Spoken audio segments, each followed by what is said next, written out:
enable the Ukrainian people to defend themselves against Russia's ongoing brutal and unprovoked attacks. It will provide Israel with what it needs to protect its people against Hamas terrorists, and it will deliver life-saving humanitarian assistance for vulnerable people around the world, including innocent Palestinian civilians suffering in Gaza who have nothing to do with Hamas. The President urges the House to send this legislation to his desk immediately so that he can sign it into law. The costs of inaction are rising every day. America's leadership matters, and the world is watching what the House Republicans do. I also want to highlight a win for the American people against Big Pharma. Yesterday, a district court in Texas dismissed a case it brought against President Biden's Medicare drug price negotiation program. When President Biden came into office, he vowed to lower health care costs for American families. By bypassing the Inflation Reduction Act, the president and congressional Democrats finally allowed Medicare to negotiate lower prescription drug prices for seniors, while every single Republican in Congress voted against it. Despite Big Pharma's attempts to block the program, this administration is moving forward on fully implementing it. The bottom line is, Americans shouldn't be forced to pay 2 to 3 times more for their prescription drugs than other developed nations. President Biden will continue to stand up to Big Pharma and take action to lower health care costs for millions of seniors and their families.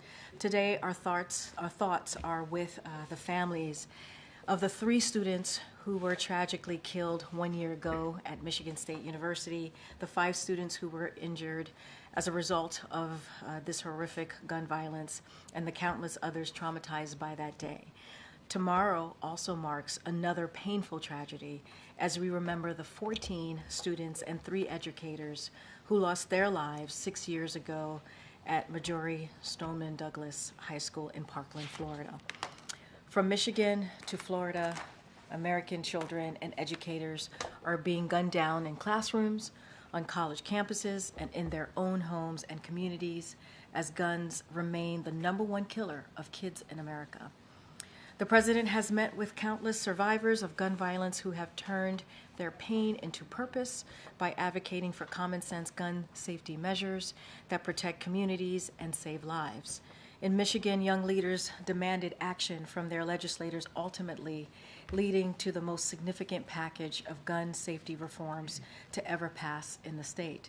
In Parkland, students successfully organized and saw Florida pass a major gun safety package that included a red flag law and raised the age of purchase firearms. Young people across the nation marched for their lives, and thanks to their collective efforts, President Biden was able to sign into law the most significant gun safety law in nearly 30 years with the Bipartisan Safer Communities Act. The president continues to stand with millions of young Americans who are calling on Congress to do more, As the president often says, nothing is beyond our capacity when we act together, and that includes ending the epidemic of gun violence once and for all. So with that, my colleague, Admiral John Kirby, is here to give an update on what's happening in the Middle East. Admiral? Just an administrative note this afternoon. President's... Good morning. Yeah, good morning to you.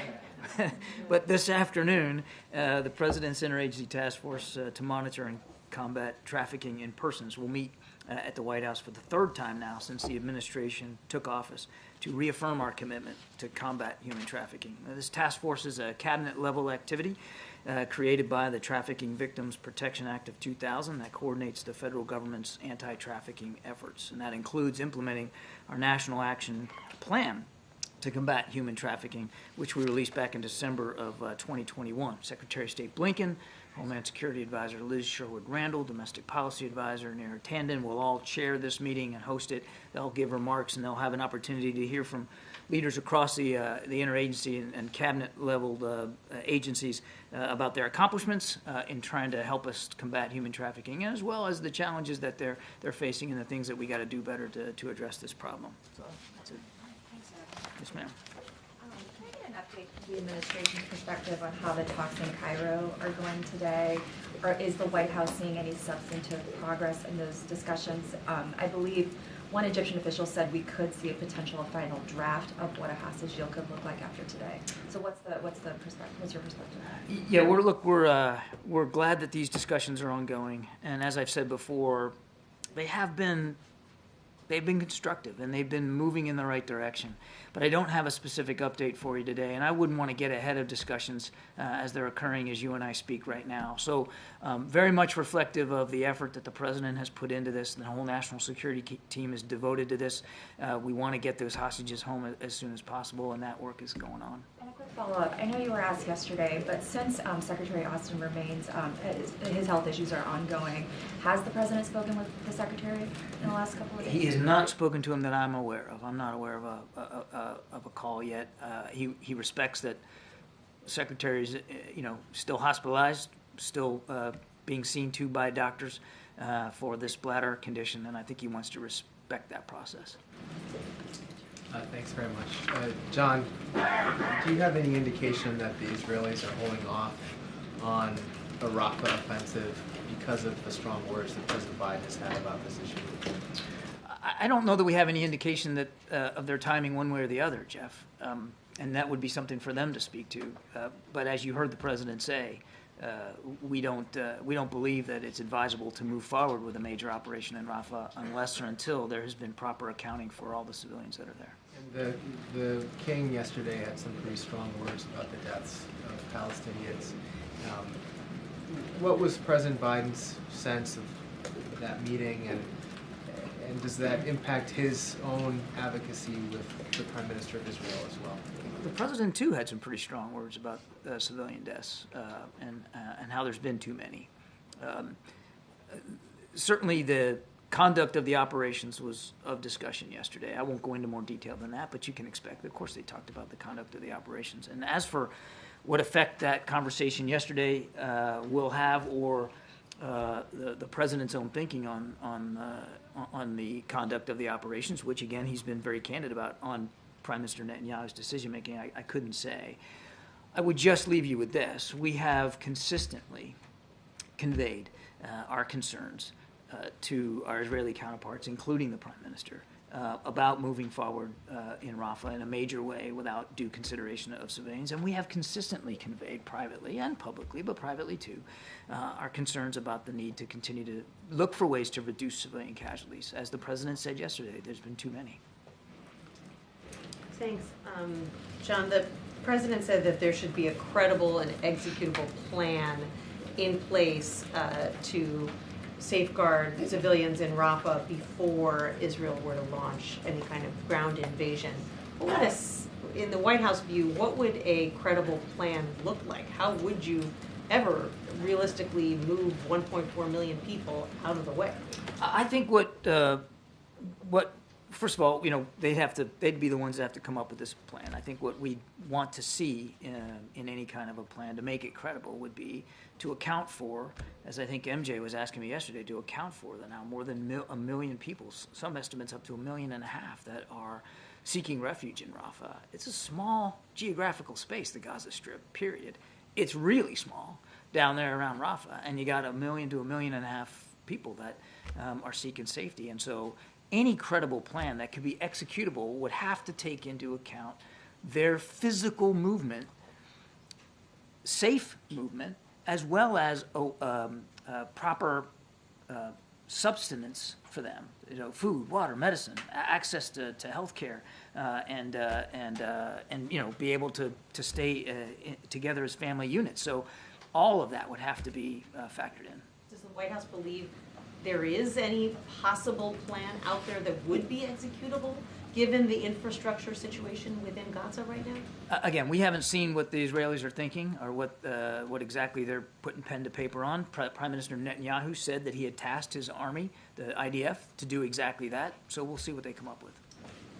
On this funding fight, obviously you're urging Congress to act. You all have been fairly optimistic, but realistically, Speaker Johnson doesn't seem to have any interest in bringing up this bill to fund Ukraine and Israel. So what is Plan B? Is there a Plan B if Congress doesn't get this done? I won't get into hypotheticals. I think the president was very clear in his statement. It's really important that the House now take this up and get it to his desk. As Karine said, if it gets to his desk, he'll sign it. It's critical. This, as we have said before, we said it when we submitted the supplemental back in October. There is no magical pot of money from which to draw to try to support these allies and these partners, and to try to support, oh, by the way, significant humanitarian assistance needs, not just in Gaza, but elsewhere around the world. Congress needs to act. They need to be the ones to move forward. But are you seeing any cause for optimism that Congress is actually going to do anything? Because so far it certainly doesn't seem like the Speaker is moving in that direction. I think today's a pretty optimistic sign that it got through the Senate. That's not an insignificant milestone. And again, we're grateful for the bipartisan leadership in the Senate. Now it's time for the House to act the same way. And can you say broadly, I mean, if this doesn't get done, this lack of funding, not to mention Trump's recent comments about NATO, what message broadly is this sending our allies and the world about our ability to follow through on our commitments? I mean, can we be trusted? It sends messages. If we don't get this done, it sends messages not just to allies and partners, but to potential adversaries as well, that the United States can't be counted on, that we're not interested in being a leader on the world stage, that we aren't going to be able to stand by our commitments to allies and partners who are fighting really critical fights here. Israel's in a fight literally for their lives, and the Ukrainians are too, for their democracy. So I think it sends a strong signal to the whole world that perhaps certain members of Congress aren't willing to show and demonstrate the kind of American leadership on the world stage that President Biden has. Jake Sullivan yesterday met virtually with the families of the 6 American hostages who are in Gaza. And in a statement after that meeting, the hostage family said that they expressed frustration with the pace of negotiations. Does the White House share in that frustration? We would love nothing more, Arlette, than to have every single hostage back with their families yesterday and the day before that. We are working with a real sense of alacrity and urgency here to try to get an extended pause in place. But it's been difficult. I can't blame, nobody can blame these families for being frustrated and for being anxious and being fearful. Of course they are. Anybody would. Any of you would. And I think one of the things that Jake conveyed to them was how seriously we're taking the task and how hard we are working at it. And as I said earlier, we believe that the discussions have been constructive and that in general things seem to be moving in the right direction, but nothing is done until it's all done. Is something standing in the way from things moving faster? I won't get into the bits about negotiations and what the points are that are still being horse traded, but there are in fact active discussions going on about certain modalities that would have to take place to make this work. And again, I think the less said about that publicly, the better.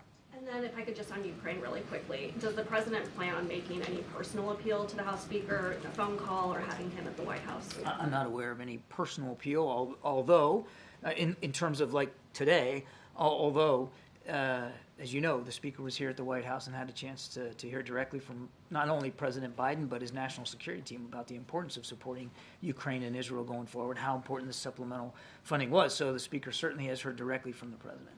A couple more. Thank you so much. I would have 2 questions on Gaza. The first one, yesterday during his remarks with the King of Jordan, the President said over 27,000 Palestinians have been killed in this conflict, and this is the death count that has been made public by Hamas. So do you confirm that this death toll is accurate and can be seen as the official death toll in Gaza? Have you been able to verify this figure? The President was referring to publicly available data about the total number of casualties, and as he said, too many of that total number, unfortunately, are innocent civilians. He was referring to publicly available data.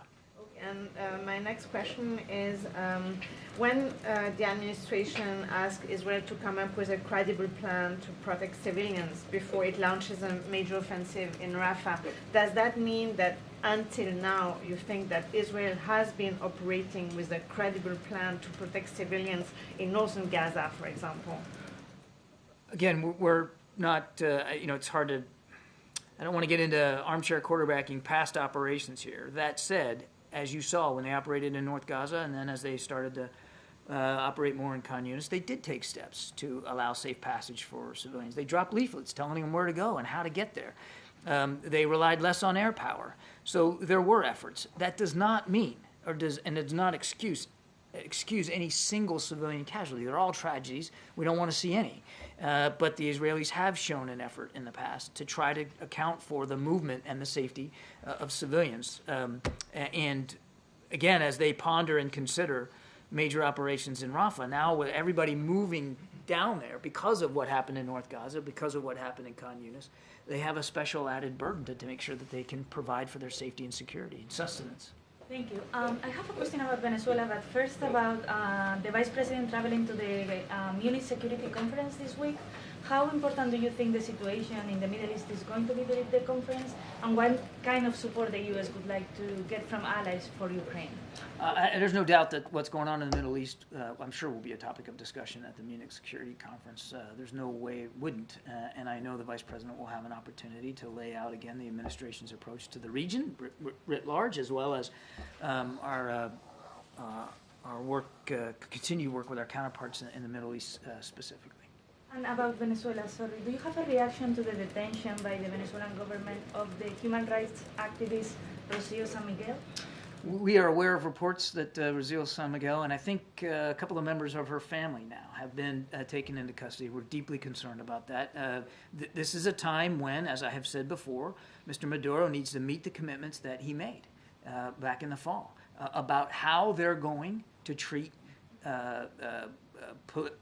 civil society, political activists, as well as opposition parties, and even those members of Venezuelan society that may want to run for office. They've got to meet those commitments. I won't go into speculating about what exactly happened here or what we might do as a result, but I can tell you we're watching this very, very closely, and we're deeply concerned by her arrest. Thank you, Karine. Thank you, John. I have two questions on Indo-Pacific, one question on Ukraine. So first, the Senate bill that just passed, does the White House wish to have more fund for Indo-Pacific in this bill or the next bill, specifically for countering China and helping Taiwan?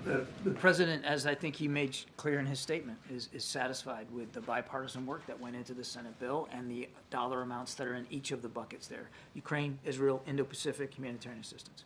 Another Indo-Pacific, Indonesia is going to have election tomorrow, electing a new president. What are at stake for the U.S. in relations to this Indo-Pacific strategy on this election? Well, what really matters is what's at stake for the Indonesian people. And we want them to have a free and fair election. And we want the aspirations and the votes of the Indonesian people to matter.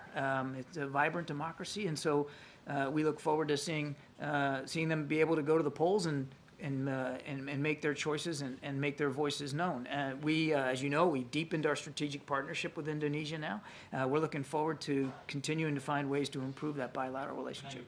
One last question. The U.S. have enough money right now to keep training Ukraine pilots on the F-16 for now, according to the National Guard chief.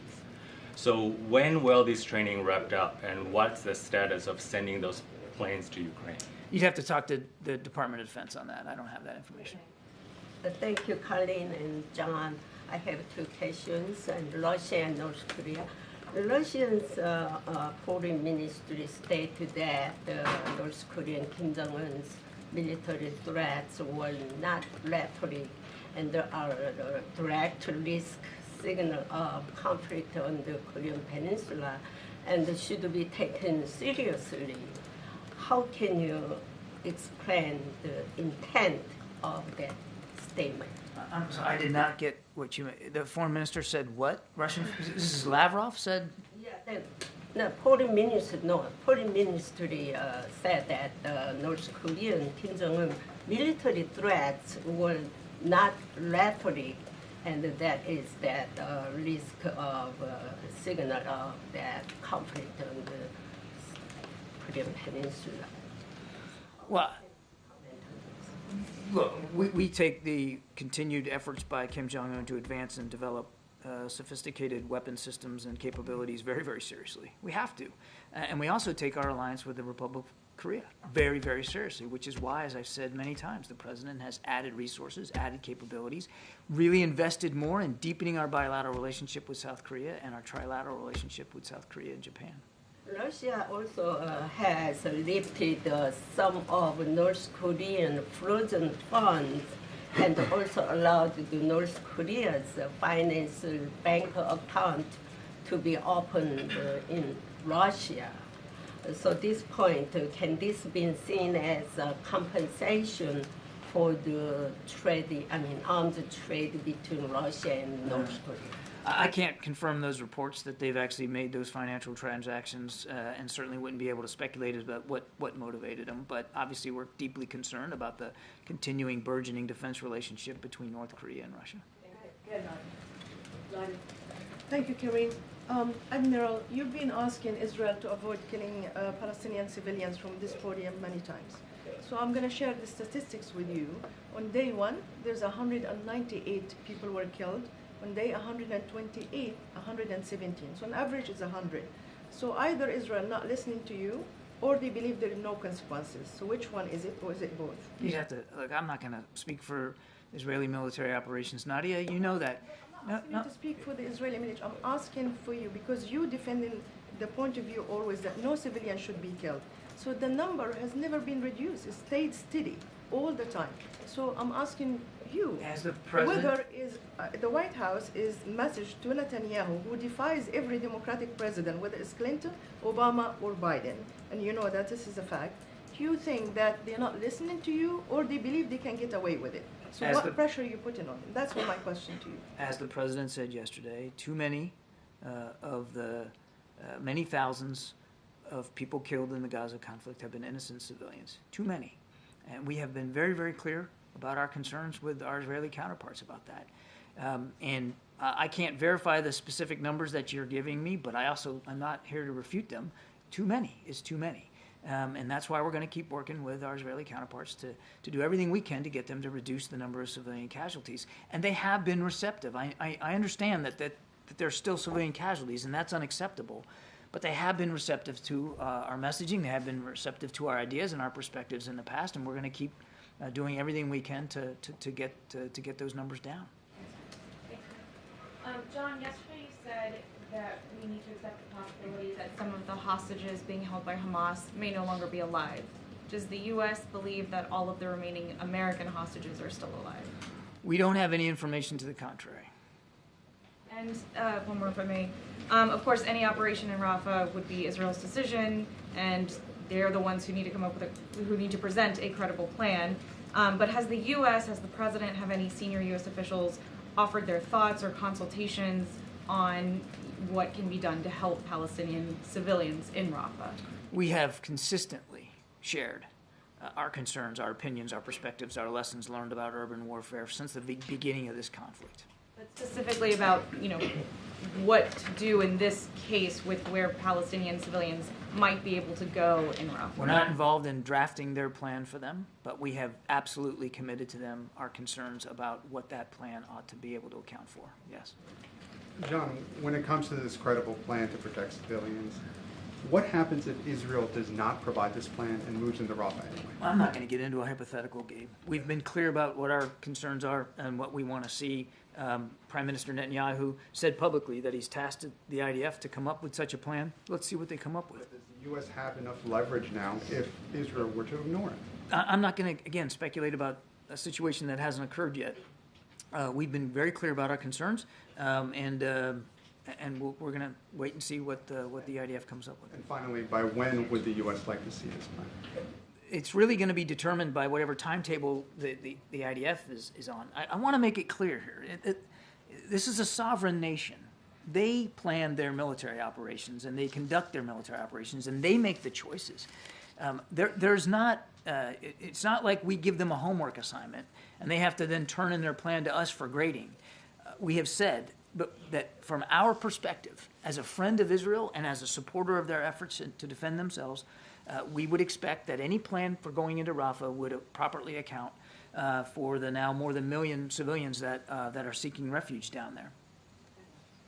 Hey, John, thanks. I just want to circle back to my colleague, I think it was Nadia, asked a few minutes ago about the civilian casualties, and you said Israel has been receptive to our concerns. And for months, we have heard people at that podium talk about the civilian death toll is too high. It was too high at 5,000, 10,000, 15,000. Around 28,000 people have been killed. What does the White House base the assessment that Israel is receptive to its concerns? As I said, we have seen them take actions, sometimes actions that even I'm not sure our own military would take, in terms of informing civilian populations ahead of operations, where to go, where not to go. They have taken steps. Now, obviously, those steps, while noteworthy, haven't been enough to reduce the civilian casualties, which is why the president spoke so forthrightly about it yesterday, and why we're going to continue to do everything we can to press the Israelis to be more careful. But respectfully, he's been talking forcefully about it for a long time, and the Israelis are now have hammered people into this tiny corner in southwest Gaza, tight up against the Egyptian border, where people think there's a looming catastrophe happening. Shouldn't there be more forceful action than just words?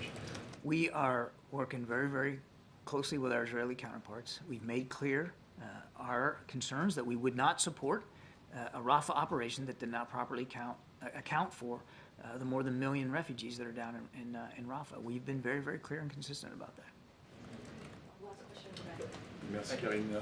John, two questions quickly on the DRC, but first on Haiti, the meeting at Fort McNair. You insisted yesterday again on the necessity of a significant force, international force on the ground. Is the U.S. more ready now to get involved in such a force?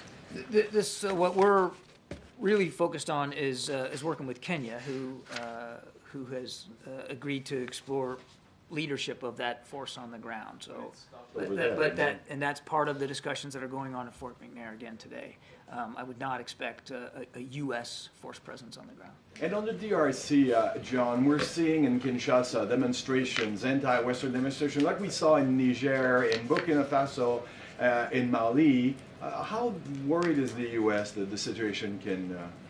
Yeah, we're monitoring it closely as best we can. I don't have anything specific to relay today, but I can tell you that we're obviously in close touch with our colleagues at the State Department and, of course, our embassy personnel down there in Africa. Awesome. Thanks, John. Appreciate it. Thank you. Thanks, Admiral. Okay. All right. So maybe tomorrow we'll start at 9:30. On that note, a quick housekeeping question. Is there a particular reason for should we expect to see notice later? Well, obviously, I want to be careful with that. I always am. There's always a possibility to hear from the president. I don't have anything to share about anything to add on his schedule that's public facing. It's starting early, honestly, because of my schedule. And I appreciate you all being here at 10:15. I also have a busy schedule, just like all of you. But no, I don't have anything to share at this time. And I wanted to drill down a little bit on Speaker Johnson's resistance to bringing up the Senate bill. So what is the White House strategy to get that Senate bill through the Senate, aside from your public comments and public pressure on Speaker Johnson? I mean, look, a couple of things I do want to lay out. I love to do this, as you know. Washington Post, Speaker Johnson said the package's failure to address U.S. border security makes it a non-starter. Johnson helped torpedo an earlier version of the legislation that includes sweeping border security measures and other reforms. Axios, Johnson criticized the lack of border security provisions in the bill. And then Senate Republicans largely rejected a package that included border security provisions due in no small part to Johnson. The Hill, Johnson slammed the package for excluding border security provisions. But earlier this month, Johnson declared the foreign aid plus border security package dead on arrival. I mean, it is very confusing from what's coming from the Speaker. Very confusing. He's been very clear for years, even as recently as November, December of last year, saying how important it is to deal with the border. We can come up with a bipartisan solution, and all of a sudden he wants to not move forward with the border, as we know. And now we have a bipartisan support coming out of the Senate to move forward with an important package, a national security package, obviously, that doesn't include the border, and he doesn't want to move forward. And, we should not be playing politics with our national security. That's where we are. We should just not be playing politics with our national security. Look, we have been very clear. We're going to continue to be clear. Congress has to act. They need to act. These components that are included in the national security supplemental, or what came out, obviously, out of the Senate, is critical. It's critical to our national security, not just abroad, but here at home. And so we're going to continue to call on Congress to act. and politics should not be part of this. It should not be part of our national security efforts here. So there is no strategy aside from the public pressure. I mean, are you encouraging Democrats to do a discharge petition or any other sort of? Look, it is up to Democrats in Congress to figure out how they're going to move forward in their procedure, right, to get this done. And also, remember, this is a bipartisan support certainly out of the Senate, and you've always heard us say there is bipartisan support for these important components to the national security supplemental. So we've always said that, and so look, we are going to put the pressure on. You saw that in the president's statement. You saw that when I came and spoke here at the top. We have to put public pressure here because it is something that is critical to Americans, critical to our national security, not just here, obviously, but abroad. And you know, I said at the end of my my topper when I was talking about this particular piece is like the world is watching. The world is watching, and they're not just watching what's happening here at the White House. They're watching what's happening in the House, right? They're watching what House Republicans are going to be doing because the Senate did their job. So what is the House going to do? One on CPI, if I may. Sure. We're seeing some price pressures that can't necessarily be explained away by shrinkflation or continued issues with supply chains. If you look at the cost of services such as auto repairs or healthcare, those costs are still rising. So what is the White House's message, or what is to Americans who, for example, may have to take out a loan to fix their car? What specifically is the administration doing to lower the cost of services? And that's a good question. And look, we've been very clear here that prices are still too high. We're going to do everything that we can to lower cost. That is something that we've done, whether it's junk fees, right? Whether it's health care, whether it's the Inflation Reduction Act that also includes health care provisions in there so that Medicare can certainly negotiate with Big Pharma, hence lowering some prescription drug costs, which is incredibly important, energy costs. All of these things are important to the American people, so we're going to continue to do that. We've because of the President's action, he's able to lower cost at the pump, and so that's mattered as well to Americans across the country. So we're going to continue to do the work. Obviously, we understand there's more work to be done, but this is an economy that is in a much different place than it was a year ago, a much different place, obviously, than it was 3 years ago. When you see eggs and milk and products like that at the grocery store going down, they're lower than they were a year ago. That's important. And so when you see 14.8 million jobs being created in this administration, that's important. When you see unemployment under 4%, that's important. But obviously, we're going to continue to do the work to make sure that we do everything that we can to lower cost. And that is a number one priority for this president. When he talks about his economy or his economic policy, economic plan, that's what you see. Committee chairs have sent a letter to the Attorney General asking for the release of the transcripts and recordings related to HER's investigation. Given your insistence that the special counsel's characterizations of the president's demeanor were inaccurate, are you eager for this material to be made public? Do you support their release? Well, look, and I just want to be really clear, it's not just us. There was also bipartisan voices and illegal experts who have said it was flatly wrong, right? It was gratuitous. It was inappropriate how that was characterized in the special counsel's report. I will add that this was a 15-month investigation that interviewed 150 witnesses, examined 7 million records, and cost $3.5 million of the taxpayer money. $3.5 million taxpayer dollars. They explored every theory and found that there was no case to be made. So House Republicans wasted their time, continue to waste their time, and they're not being serious to do their jobs. I just went back and forth about this important piece of legislation that just came out of the Senate in a bipartisan way to deal with our national security concerns, and they're not doing their job. They are saying. Obviously, Speaker Johnson is saying he's not going to move forward with that. So we want them to pass that. We want them to pass legislation to help secure the border and work on the real issues. For any other specific on the transcript or anything related to that, the letter, I would certainly refer you to my colleagues. So you won't say, given that you think the report is flatly wrong and gratuitous, you can't say if you want the material to be made public, if the American people should see what I can this? say, they're discussing it, they're looking at it, there's a process that's involved, and so the White House counsel obviously has taken these questions from all of you, and so they're looking into it. I just don't have anything further to say about that. Yeah. Thanks, Karine. The president a fan of The Daily Show? Not expecting that. I would have to ask him. Did he watch Jon Stewart last night? Sounds like you did, Jeff. Was it good? He was pretty critical of the president Oh, as well as really? the former president. And I guess my question is, He said this about President Biden. he was critical of both. Okay, got it. Oh, you said as well as the former. I gotcha. Yeah. Gotcha. And so my kind of follow-up to that Yeah. more jokey question is, Yeah. does the White House feel like it made the right decision putting President Biden out on Thursday night to have the press conference that he did? And related to that, do you feel like the White House's response, pushing back against the Her report, was as quick and as robust as you would have liked it to have I'm been? assuming this is responding to John or The Daily Show. Partly, and other critics as well. Okay. So look, I think, and we believe, the president went out on Thursday on the day that the report came out. It was important. We believe it was important for the American people to hear directly from this president and to lay out in a very forceful way what we thought about the special counsel report, what he thought about the special counsel report. And not only that, he took your questions. He stood there and took questions from all of you. I think that's important. It's important. He believed that's important to do. And then the next day, by the request of the White House Correspondents Association, which we obviously have a good relationship with and respect, we were asked to bring Ian Sams to the podium from obviously the spokesperson from the White House Counsel, and he did, and stood here for 45 minutes approximately and took questions. And so I think we are going to do everything that we can, especially as it related to the special counsel report, which we believe, and let's not forget, it said there is no there, right? It said that the case is closed.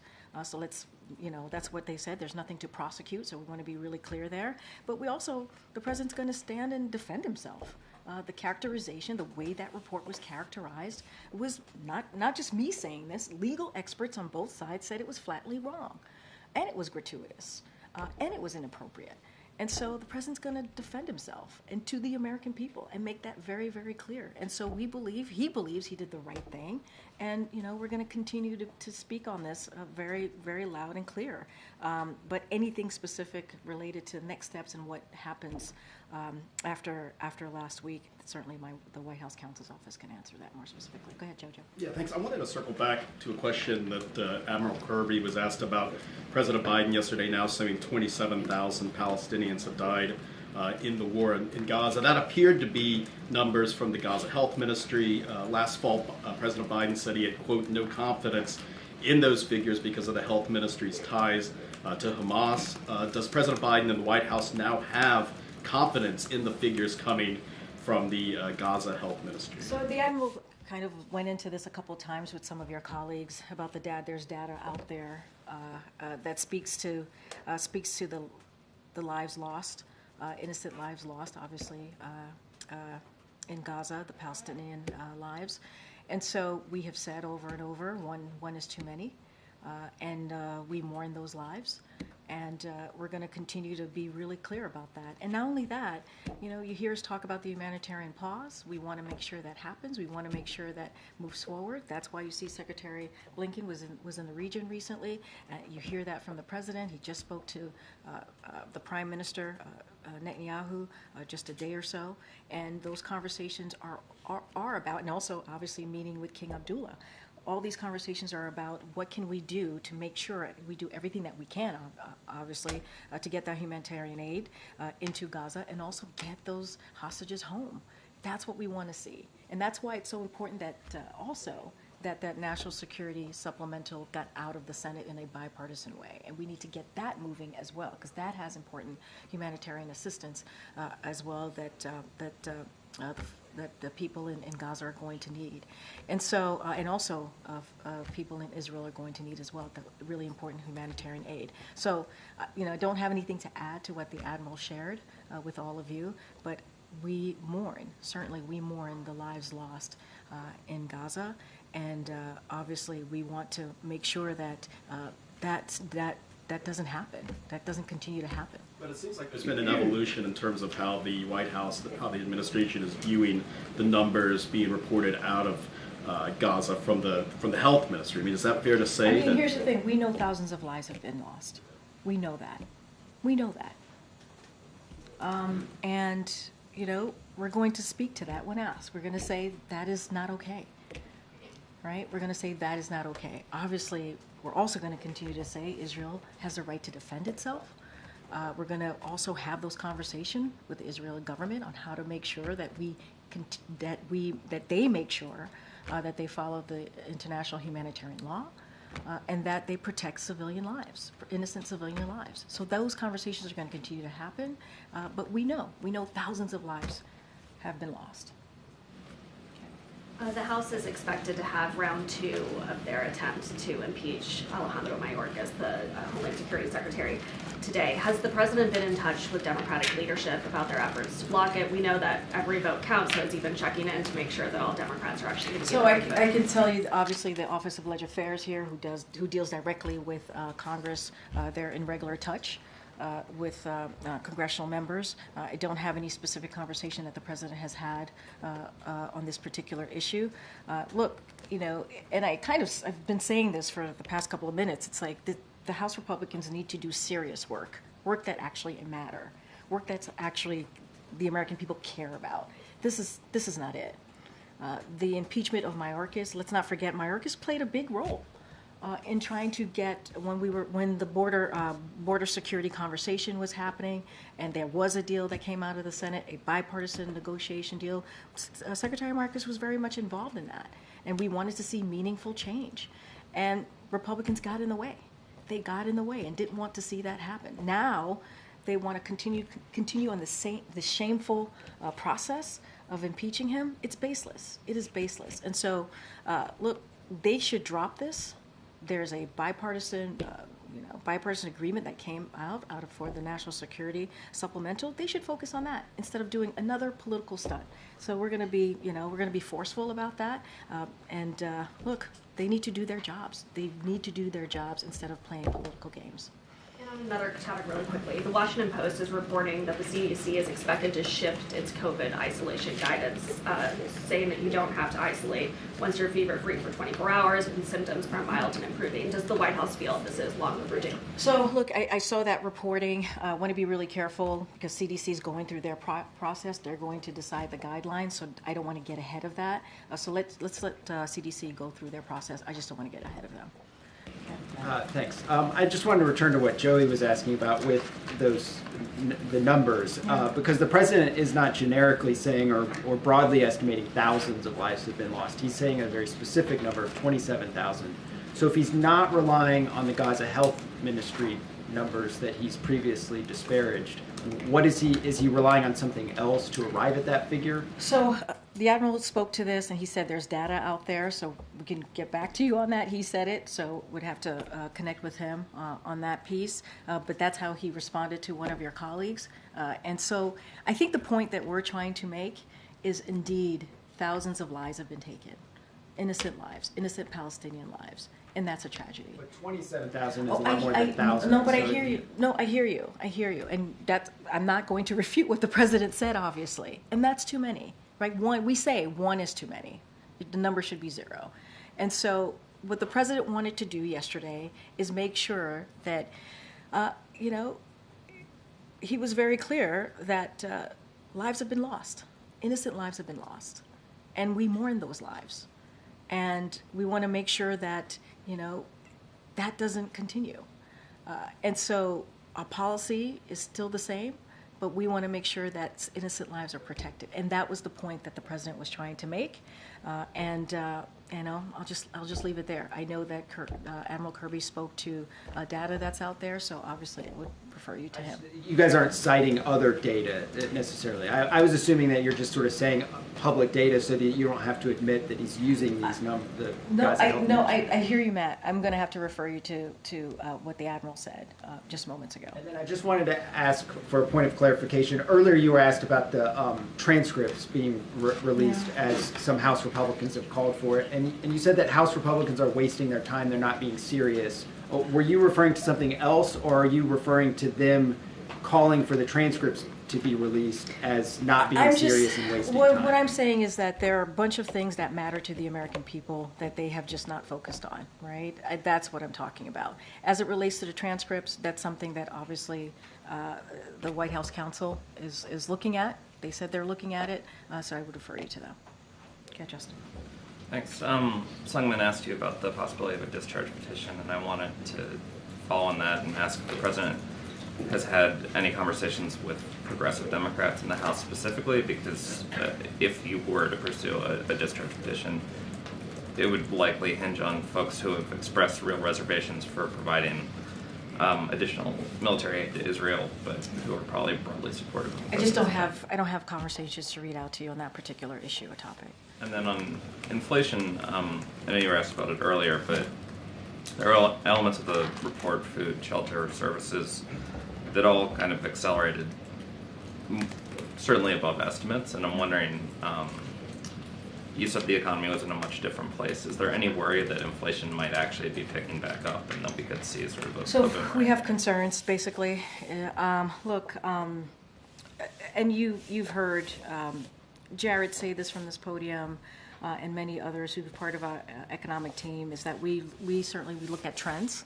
That is something that we do here, and not read too much to data from 1 month. That is how we operate here, and others do as well. But we certainly understand that there's more work to be done to lower costs. That is something that we're aware of, and so. Certainly not going to get into forecasting from here. We're going to try and continue to make progress in lowering inflation as we transition to a steady and stable economic growth, which you hear us speak to that very often. And so what I will say is inflation is down 2/3 from its peak. Core inflation is the lowest since May 21st. Prices fell over the last year, as I mentioned before, gas, milk, and eggs, all important products that matter to the American people. And we know that rental inflation has slowed, but it takes a while to show up in CPI.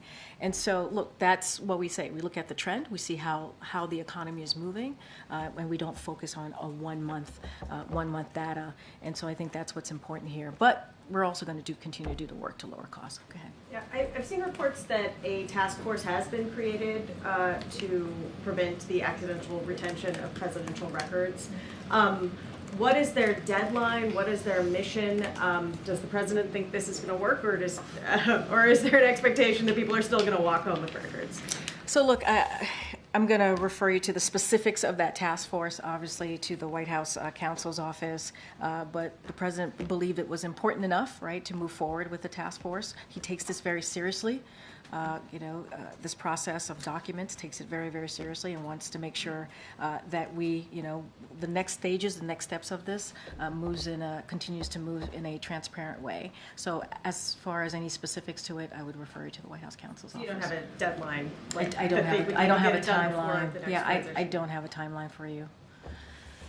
Okay.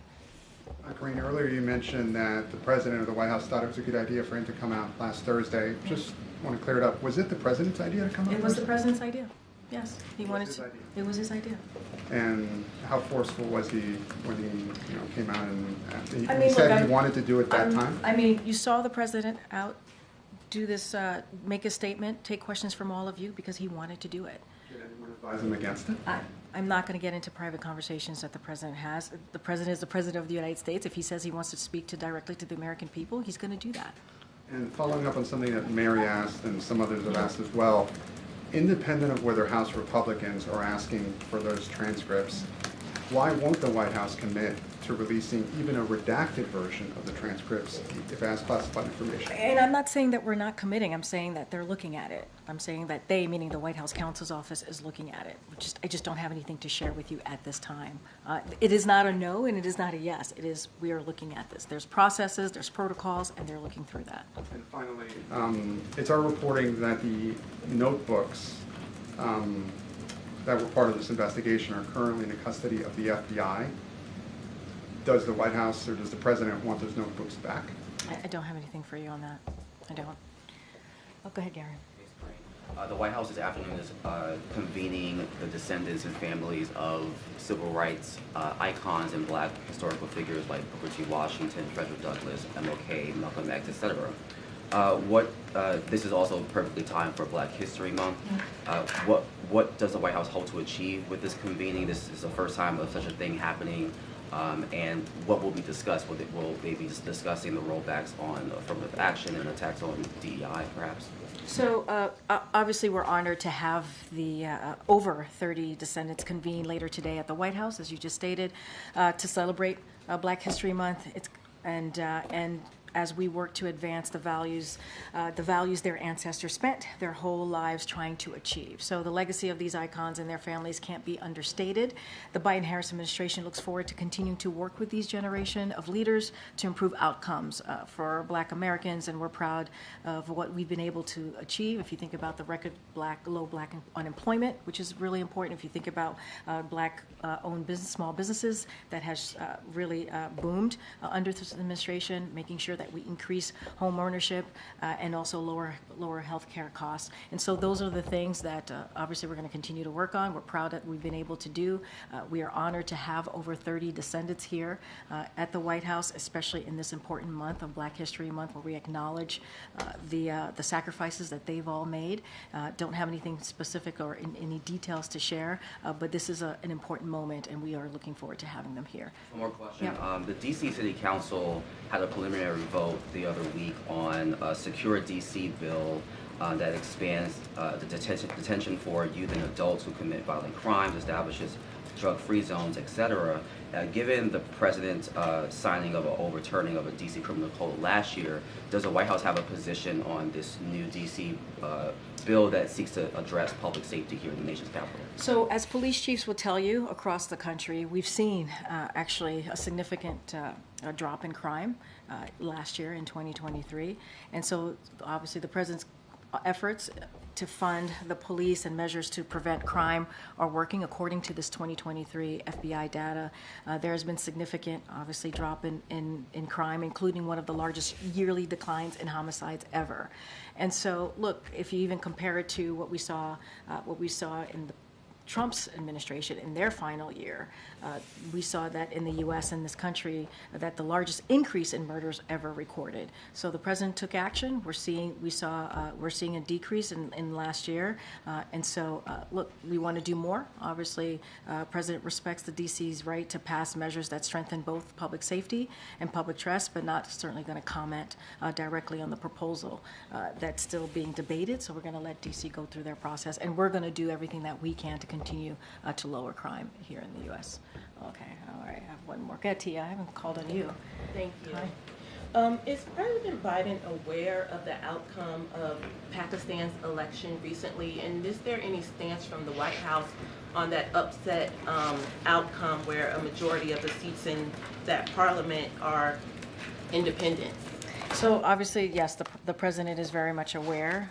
Millions of Pakistanis turned out to vote last week, including record numbers of Pakistani women, members of religious and ethnic minority groups, and young voters. So certainly we congratulate the Pakistani people for participating in last week's elections, including poll workers, civil society members, and journalists and election observers who have protected Pakistan's democratic and electoral institutions. And so we are proud to stand with like-minded democracies as we consistently convey clearly, both publicly and privately, to the Pakistani government and across the Pakistani political spectrum, the need to respect the will of the Pakistani people and ensure a transparent election process is critical, and it is obviously important. All right, everybody, I'll see you tomorrow. Thanks, everybody. Concerns about how the election